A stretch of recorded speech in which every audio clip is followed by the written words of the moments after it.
حضرت عمر کا زمانہ خلافت ہے اور ابو سفیان، اکرمہ بن ابی جہل، حارث بن ہشام، سہیل بن عمر، صفوان بن امیہ، یہ سارے سردار مکے کے آپ کے پاس بیٹھے ہوئے ہیں۔ اتنے میں حضرت بلال آئے تو آپ نے کہا آپ لوگ تھوڑا پیچھے ہو جاؤ۔ پھر حضرت سلمان آ گئے، آپ نے کہا آپ لوگ تھوڑا پیچھے ہو جاؤ۔ پھر مقداد آ گئے، آپ نے کہا آپ لوگ تھوڑا پیچھے ہو جاؤ۔ پھر ابو ہریرہ آئے، آپ نے کہا آپ لوگ تھوڑا پیچھے ہو جاؤ۔ پھر سلمان فارسی آئے، آپ نے کہا آپ لوگ تھوڑا پیچھے ہو جاؤ۔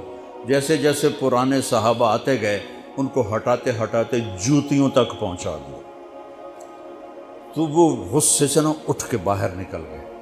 اور ابو سفیان کہنے لگے یہ کیا کیا ہے؟ عمر نے ہمارے ساتھ غلاموں کو آگے بٹھایا ہے اور ہمیں جوتوں پہ بٹھا دیا۔ تو سہیل ابن عمر کہنے لگے ابو سفیان، عمر کا قصور نہیں، ہمارا قصور ہے۔ ہم نے اسلام لانے میں دیر کی، انہوں نے جلدی کی، وہ آگے نکل گئے۔ اب یہ سرداران مکہ ہیں اور یہ فتح مکہ پہ ایمان لائے ہیں، لمبا زمانہ صحبت بھی نہیں ہے، پر قربان جاؤں۔ سارے آپس میں کہنے لگے اگر جنت میں بھی پیچھے رہ گئے تو کیا بنے گا؟ سبحان اللہ۔ تو سارے واپس آ گئے، کہنے لگے عمر جو تو نے کیا ہمارے ساتھ ٹھیک ہے، لیکن ہمیں فکر یہ ہے کہ اگر ہم جنت میں بھی ایسے ہی تمہارے اس طرح پیچھے رہ گئے تو ہمارا کیا بنے گا؟ کوئی راستہ بتاؤ کہ ہم تم سے آگے تو نہیں نکل سکتے، برابر تو ہو جائیں۔ افراد تیار کی، افراد۔ آپ نے فرمایا کہ تم اللہ کے راستے میں نکل جاؤ، جس میں وہ نکلے تھے تم بھی نکل جاؤ، اپنی جانوں کے نذرانے دو تو انشاءاللہ ہمارے ساتھ ہو جاؤ گے۔ انہوں نے کہا ٹھیک ہے۔ تو یہ سارے حضرات مکہ آئے اور انہوں نے مکہ چھوڑا اور 400 قریشی نوجوان، 400 انہوں نے ہجرت کی۔ ملک شام میں جہاد ہو رہا تھا۔ جب حارث ابن ہشام، یہ کون ہے؟ یہ ابو جہل کے بھائی ہیں، چھوٹے بھائی، یہ ایمان لے آئے تھے فتح مکہ پر۔ ان کو چھوڑنے کے لیے مکے کا بچہ بچہ باہر نکلا، اور جب وہ مکے سے باہر آ گئے تو وہ سب رونے لگے کہ یہ تو اب واپس نہیں آئیں گے۔ تو حضرت حارث کھڑے ہو گئے اور فرمایا کہ میں تمہارا رونا دیکھ رہا ہوں، اللہ کی قسم مکے سے محبوب کوئی جگہ نہیں ہے، لیکن اللہ کے نبی کی آواز پر ہمارے نوکروں نے لبیک کہا اور وہ اتنا آگے جا چکے ہیں کہ اگر مکہ کے پہاڑ سونا بن جائیں اور میں سارے خرچ کر دوں تو میں ان کے ایک مٹھی جو انہوں نے اس وقت اللہ کے نام پہ خرچ کیا تھا میں اس کے برابر بھی نہیں پہنچ سکتا۔ ہم اپنی جانیں دے کر شاید وہاں تک چلے جائیں۔ جب یہ لوگ پہنچے تو اجنا دین کی جنگ ہو رہی تھی، اس میں اللہ تعالیٰ نے آسانی سے فتح دے دی۔ آگے یرموک کی جنگ آ گئی۔ یرموک کی جنگ میں عیسائیوں کا سردار تھا باہان اور 3 لاکھ کا لشکر تھا، اور صحابہ 36,000 تھے، اور ان کے امیر تھے حضرت خالد ابن ولید رضی اللہ عنہ۔ 9 دن یہ جنگ چلتی رہی، اور اس میں ایک دن ایسا ہوا کہ صحابہ کو رومی ہٹاتے ہٹاتے ہٹاتے خیموں تک لے آئے۔ تو ایک دم حضرت اکرمہ بن ابی جہل رضی اللہ تعالیٰ عنہ اپنے سر سے لوہے کی ٹوپی اتار کے پھینک دی اور اپنے تلوار کا جو وہ کور تھا اس کو توڑ دیا اور کہا کون ہے میرے ہاتھ پر موت کی بیعت کرتا؟ تو حضرت خالد اور اکرمہ ایک ہی قبیلہ بنو مخزوم ہیں، تو خالد نے ان کا ہاتھ پکڑ لیا، کہا نہیں نہیں نہیں نہیں نہیں، ایسا نہ کرو، ابھی تیری ضرورت ہے۔ تو انہوں نے جھٹکا دے کر ہاتھ چھڑا کر الیک عنی، میں اس کا ادب والا ترجمہ ہی کروں گا کہ مجھ سے دور ہو جاؤ، لیکن انہوں نے بہت سخت لفظ استعمال کیا، بہت سخت لفظ استعمال، الیک عنی، ہٹ جا پرے۔ میں وہ ترجمہ نہیں کر رہا ہوں، مقام ادب کی وجہ سے بتا، پیچھے ہٹ جا۔ انی و ابی کان من اشد الناس عداوۃ لرسول وافر منکم اليوم، ساری زندگی میں اور میرا باپ اللہ کے نبی کی دشمنی میں گزار دی، اور آج جب اس داغ کو دھونے کا وقت آئے تو میں بھاگ جاؤں گا، میں نہیں ٹلوں گا۔ تو سب سے پہلے کس نے بیعت کی؟ ان کے بیٹے عمر بن اکرمہ نے، اور وہ جو 400 قریشی تھے ان سب نے ان کے ہاتھ پر بیعت کی، اپنی تلواروں کے کور توڑ دی، اپنی ٹوپیاں اتار کے پھینک دی اور سینہ سپر ہو گئے، گھوڑوں سے اتر گئے اور سینہ سپر ہو گئے، اور لڑتے لڑتے رومیوں کو پیچھے دھکیلا اور رومیوں میں بھگدڑ مچ گئی۔ جو ہی بھگدڑ مچی تو حضرت خالد بن ولید دوڑے دوڑے واپس آئے، اکرمہ کدھر ہے، اکرمہ کدھر ہے؟ کہا جی وہ پڑے ہیں۔ دیکھا تو وہ آخری سانسوں میں تھے، اور ان کے بیٹے عمر وہ شہید ہو چکے تھے، دونوں باپ بیٹا قریب قریب تھے۔ تو حضرت عمر کو انہوں نے اپنی یہاں پنڈلی پہ رکھا اور حضرت اکرمہ کو گود میں لے لیا اور پانی لے کر منہ میں ٹپکایا، تو حضرت اکرمہ نے آنکھیں کھولی، کہا کون؟ کہا میں خالد۔ کہا کیا ہوا؟ کہ اللہ نے آنکھیں ٹھنڈی کی، مسلمانوں کو فتح دی۔ کہنے لگے عمر کو کہہ دینا جو تو نے کہا تھا وہ ہم نے کر دیا، اب آگے اللہ کی مرضی، جو تو نے کہا تھا وہ ہم نے کر دیا۔ اور ان کی جان نکل گئی، جو تو نے کہا تھا وہ ہم نے کر دیا، اے عمر جو تو نے کہا تھا وہ ہم نے کر دیا۔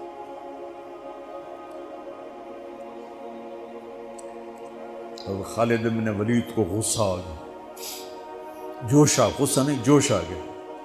عرب جب خوش ہوتے تھے تو باپ کے نام سے پکارتے تھے، جب غصے ہوتے تھے تو ماں کے نام سے پکارتے تھے۔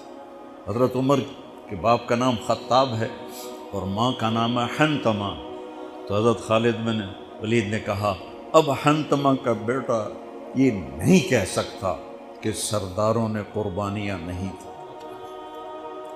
میرے نبی نے ایک نسل تیار کی، یہ نبیوں کے کام کا مقصد تھا کہ انسانوں کو ایسا بنانا کہ وہ اللہ کو راضی کرنے والے بنیں اور اللہ کی محبوب زندگی اپنائیں۔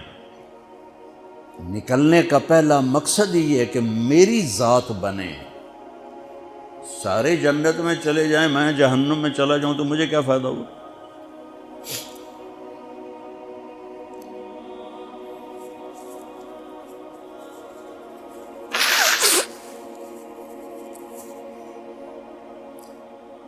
جنگ جاری تھی تو اگلے دن بہان نے جبلہ بن اہم غسانی کو بلایا۔ عرب میں 2 قبیلے بد نصیب نکلے جو ایمان نہ لا سکے، ایک بنو غسان، ایک بنو تغلب، یہ دونوں عیسائی رہے، ایمان نہیں لائے۔ بنو غسان اردن میں آج بھی آباد ہیں، وہاں بھی ایک شہر ہے کرک، وہاں ہماری جماعت گئی تھی، وہاں وہ کافی آباد ہیں۔ تو بہان نے اسے بلایا کہ تم ایسا کرو، تم آج اپنے عرب لشکر کو لے کر عرب لوہے کو کاٹے گا، ان پہ اٹیک کرو، پھر جب تم شکست دو گے پیچھے ہم آ جائیں گے۔ تو وہ 60,000 تھے عرب اس میں، اس کے غسانی اور باقی ملے ہوئے۔ تو یہ چونکہ آمنے سامنے لشکر تھے تو خالد بن ولید تک یہ خبر پہنچ گئی، ابو عبیدہ رضی اللہ تعالیٰ عنہ۔ ابو عبیدہ اس وقت امیر بن چکے تھے، حضرت خالد کو حضرت عمر نے ہٹا دیا تھا۔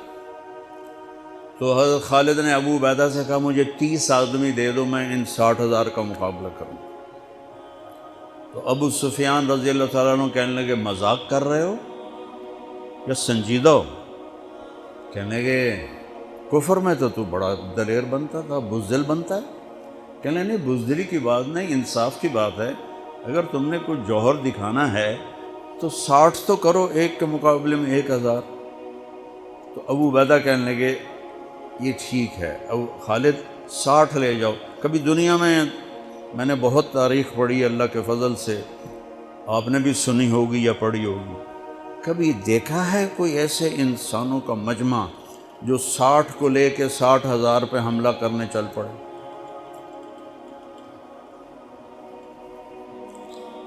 تو ابو عبیدہ کہنے لگے خالد تو ہی چناؤ کر لے، پھر کس کو لے جائے گا؟ تو انہوں نے کہا ابو عبیدہ میں ایسے لوگوں کو اس لشکر میں جانتا ہوں کہ جب وہ کسی بات کے لیے یوں ہاتھ اٹھاتے ہیں تو ان کے ہاتھ کبھی اللہ خالی نہیں لوٹاتے۔ یہ نبی کی محنت۔ بڑے بڑے مرکز بنانا تو ضروریات میں سے ہے، کام میں سے نہیں، ضروریات ہے، کام کی ضروریات میں سے ہے۔ تو تو بلا جس کو بلانا ہے، تو پہلا نام لیا، این عمرو التمیمی، این فضل بن عباس، این زبیر بن عوام، این رافع بن عمیرہ الطائی، این عبداللہ بن عمر، این عبد الرحمن بن ابی بکر، این ضرار بن الازور، این مقداد بن الاسود، این ابو ایوب الانصاری، این ہاشم المرقال۔ 60 آدمیوں کے نام لیے۔ ان میں 44 انصاری تھے اور 16 مہاجر تھے۔ تو ایک انصاری کہنے لگا ہمیں مرواتے ہو، اپنوں کو بچاتے ہو؟ تو خالد کہنے لگے اللہ کی قسم ہرگز نہیں، میں نے یہ دیکھا نبی کریم کے ساتھ کہ مشکل وقت میں انصار کو آگے کرتے تھے، تو آج اس مشکل گھڑی میں نے انہیں آگے کیا ہے۔ سب کو اکٹھا کیا اور فرمایا جاؤ آج رات تیاری کرو۔ کیا تیاری تھی؟ ساری رات یہ نفلوں میں اور رونے میں، نفلوں میں اور رونے میں۔ جب صبح ہوئی تو سب سے پہلے خالد بن ولید زرہ پہن کر باہر نکلے، تو انہوں نے دیکھا حضرت زبیر بن عوام کو، ان کی بیوی حضرت اسماء ابو بکر کی بیٹی، انہوں نے اب گھوڑے کی لگام اپنے خامند کی پکڑی ہوئی۔ کیا عورتیں تھیں اور کیا مرد تھے، گھوڑے کی لگام پکڑے ہوئے لائیں اور زبیر کو لا کر حضرت خالد کے برابر کھڑا کر دیا۔ ضرار ابن ازور جو تھے وہ جب لڑتے تھے تو ننگے بدن لڑتے تھے، صرف تہمد ہوتا تھا اور کرتا بھی نہیں، بنیان بھی نہیں اور زرہ بھی نہیں۔ کہتے میں تو شہادت کے لیے نکلتا ہوں، میں کیوں زرہ پہنوں، مجھے تو شہادت چاہیے۔ اور نیزے سے لڑتے تھے، تلوار سے نہیں۔ تو وہ اسی طرح آ گئے، نیزہ لیے اور ننگے بدن۔ آپ نے کہا واپس جاؤ، زرہ پہنو، تلوار لے کر آؤ، آج نیزہ کام نہیں آئے گا، آج تلوار کام آئے گی۔ اور یہ 60 آدمی، زمین آسمان نے آج تک ایسا منظر نہ دیکھا نہ دیکھے گی۔ جب جبلہ نے دیکھا کہ 60 آدمی آ رہے ہیں، کہنے لگا ویکھیا ڈر گئے نا، ہن آمدے پن میرے نال منتاں کرن جی صلح کر لو، اسی جی لڑن جوگے نہیں رہ گئے ہیں، مہربانی کرو ساڈے نال صلح کرو، میں انہاں نوں دھوں دے دیونا ہے۔ آج ایڈیاں وڈیاں شرطاں میں رکھنیاں نا، انہاں دے نک زمین تے جا لگنے۔ جب آمنے سامنے ہو گئے، آوازیں پہنچنے لگی تو جبلہ کہنے لگا آ گئے ہو صلح کے لیے؟ صلح؟ یہ کس نے کہا؟ کہا ہم تو تمہارے سر کاٹنے ہیں۔ ان کا تیرا دماغ ٹھیک ہے؟ تیری عقل سلامت ہے؟ تمہیں تم ویسے ہی اوپر سے گزر جائیں تو تم ختم ہو جاؤ گے۔ کہنے کا شکاری جب چڑیاں پکڑتا ہے تو ایک ہوتا ہے اور ہزاروں چڑیاں پکڑ لیتا ہے، تم ہمارے لیے چڑیوں کی طرح ہو، جس کو پکڑ لیں جس کو چھوڑ دیں۔ تو اس کو بڑا طیش آیا، کہنے لگا آخر میری رگوں میں بھی عرب کا خون ہے، میں نہیں چاہتا کہ تاریخ تانا دے کہ جبلہ نے 60,000 کے ساتھ 60 پہ حملہ کر دیا۔ ان کا میرا پتر آ تا صحیح، پھر تینوں تاں پتہ لگنا۔ تو اس کو غصہ چڑھا، اٹیک کرو۔ پہلا حملہ 60 پر، پیچھے 60,000، صف ٹوٹ نہیں سکی، صف نہیں توڑ سکے۔ پھر دوسرا حملہ ہوا، صف نہیں ٹوٹی۔ کیا لوگ تیار کیے میرے نبی نے۔ اصل تو انسان سازی ہے تبلیغ کا کام، نبیوں کا کام انسان سازی ہے۔ ایسا انسان بنے کہ اللہ تعالیٰ کی رحمت کی نظر اس پہ پڑتی رہے۔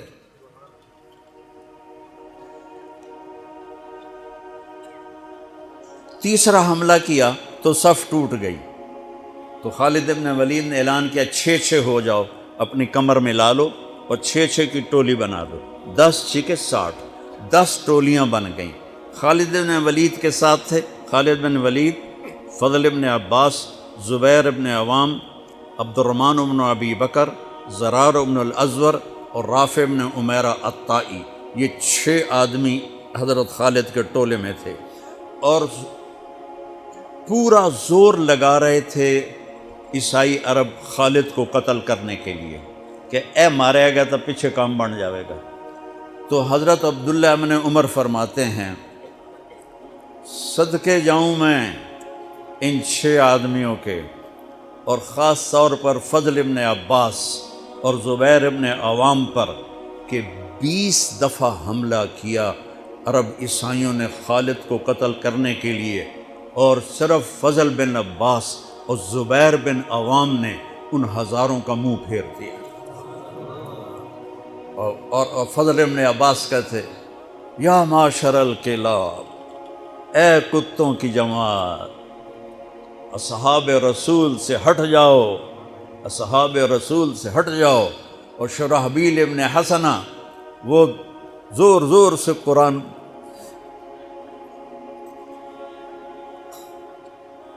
کتھے پڑھیا جاندہ ہے، کتھے پڑھیا جا رہا ہے، ختمات قرآن پڑھو، میت قرآن پڑھو،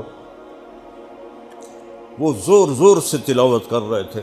ان اللہ اشترى من المؤمنین انفسهم واموالهم بان لهم الجنہ یقاتلون فی سبیل اللہ فیقتلون ویقتلون وعدا علیہ حقا فی التوراة والانجیل والقرآن فمن اوفى بعہدہ من اللہ فاستبشروا ببیعکم الذی بایعتم بہ وذلک هو الفوز العظیم۔ قرآن پڑھنے دی بھی چاس آوے تو سنن دی بھی چاس آوے۔ ہو اثر قریب ہوئی تو ابو عبیدہ کہنے لگے خالد نے ہلاک کر دیا، خالد نے صحابہ کو ہلاک کر دیا، میں عمر کو کیا جواب دوں گا؟ تو نکلو سب۔ ابو سفیان کہنے لگے ابو عبیدہ اب نہیں نکلنا، ان کی موت بھی کامیابی ہے، اب یہ بزدلی ہے، صبر کرو، انتظار کرو۔ اثر ڈھلی تو ایک خوفناک چیخ کی آواز آئی، اور عرب عیسائیوں کے قدم اکھڑ گئے، اور وہ بھاگ نکلے، اور سورج ڈوب چکا تھا، وہ بھاگ نکلے۔ تو آپ نے اعلان کیا کہ کوئی بھاگتے والوں کے پیچھے نہ جائے۔ تو جب وہ کھڑے ہوئے تو دیکھا 20 آدمی۔ تو حضرت خالد بن ولید اپنے سے ماتھا پیٹنے لگے، ہائے ہائے، میں نے اصحاب رسول کو ہلاک کر دیا، اب میں عمر کو کیا جواب دوں گا؟ تو حضرت رافع نے کہا ایسا کرو کہ دیکھو یہ جو میتیں ہیں ان میں ہمارے آدمی کتنے مرے ہیں؟ تو وہ لائے، وہ مشعلیں لے کر آئے اور سارے مرے ہوئوں کا جائزہ لیا، تو ٹوٹل 10 صحابہ شہید ہوئے تھے، اور ان کے 5000 مرے پڑے تھے۔ تو وہ کہنے لگے وی تدا 3، باقی 3 کتنے گئے؟ تو حضرت مقداد کہنے لگے لگتا ہے وہ ان کے تعاقب میں پیچھے چلے گئے۔ تو ابو عبیدہ کہنے لگے کون جائے گا ان کے لیے؟ خالد کہنے لگے میں جاؤں گا۔ کہنے لگے تو بہت تھک گیا، آرام کر لے۔ کہنے لگے آرام تو کٹھا جنت میں ہی ہوگا، میں جاؤں گا۔ اور تھوڑی دور گئے تو سامنے سے گھوڑوں کی ٹاپیں کی آواز سنائی دی، تو خالد بن الولید نے تکبیر پڑھی، اللہ اکبر۔ تو ادھر سے تکبیر کی آواز آئی، وہ فضل بن عباس کی آواز تھی، اللہ اکبر۔ تو دیکھا تو وہ وہاں سے واپس آ رہے تھے۔ کہا تم لوگوں نے میری آواز نہیں سنی کہ پیچھے نہیں جانا؟ کہ نہیں ہم نے نہیں سنی۔ انہوں نے کہا تم دے انہوں نے آئے شاک گئے وعدہ فردہ لے کر، اب انہیں ڈھونڈ چراغ رخ زیبا لے کر، تھے ہمیں ایک تیرے معرکہ آراؤں میں، خشکیوں میں کبھی لڑتے کبھی دریاؤں میں، دی اذانیں کبھی یورپ کے کلیساؤں میں، کبھی افریقہ کے تپتے ہوئے صحراؤں میں، شان آنکھوں میں نہ جچتی تھی جہانداروں کی، کلمہ پڑھتے تھے ہم چھاؤں میں تلواروں کی، تجھ سے سرکش ہوا کوئی تو بگڑ جاتے تھے، تیز کیا چیز ہم توپ سے لڑ جاتے تھے، نقش توحید کا ہر دل پہ بٹھایا ہم نے، زیر خنجر بھی یہ پیغام سنایا ہم نے۔ ایک امت تیار کی، ہم اسی امت کا حصہ ہیں، اسی امت کا حصہ ہیں۔ ہم بھول گئے کہ ہم نے اچھا انسان بننا ہے، ہم نے عالم تک پیغام پہنچانا ہے، ان کو بھی اچھا انسان بننے پہ لانا ہے۔ پی جا ایام کی تلخی کو بھی ہنس کے ناصر، غم کو سہنے میں بھی قدرت نے مزہ رکھا ہے۔